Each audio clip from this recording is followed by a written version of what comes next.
एक बार एक छोटे से शहर में एक लालची राजा रहता था। वह बहुत ही धनी था, लेकिन इसके बावजूद भी उसकी लालच का कोई अंत नहीं था।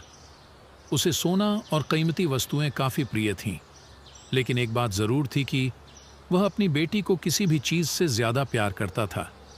एक दिन उसे एक परी दिखाई दी। जब वो उसके पास आया तो उसने देखा कि पेड़ की कुछ शाखाओं में परी के बाल फंस गए थे। उसने उसकी मदद की और परी उन शाखाओं से आज़ाद हो गई।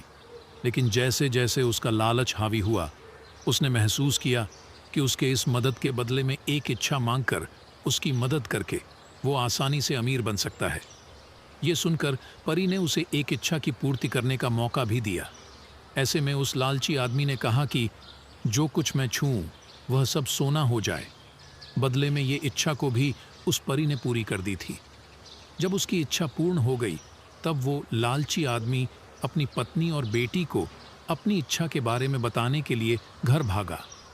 उसने हर समय पत्थरों और कंकड़ को छूते हुए और उन्हें सोने में परिवर्तित होते देखा, जिसे देखकर वो बहुत ही खुश भी हुआ।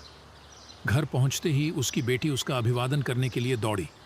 जैसे ही वह उसे अपनी बाहों में लेने के लिए नीचे झुका, वह एक सोने की मूर्ति में बदल गई। ये पूरी घटना अपने सामने देखते ही उसे अपनी गलती का एहसास हुआ। वो काफी जोर से रोने लगा और अपनी बेटी को वापस लाने की कोशिश करने लगा। उसने परी को खोजने की काफी कोशिश करी, लेकिन वो उसे कहीं पर भी नहीं मिली। उसे अपनी मूर्खता का एहसास हुआ, लेकिन अब तक काफी देर हो गई थी। कहानी की सीख, इस कहानी से हमें ये सीख मिलती है कि लालच हमेशा पतन की ओर ले जाता है। जरूरत से ज्यादा लालच करना हमें हमेशा दुख प्रदान करता है।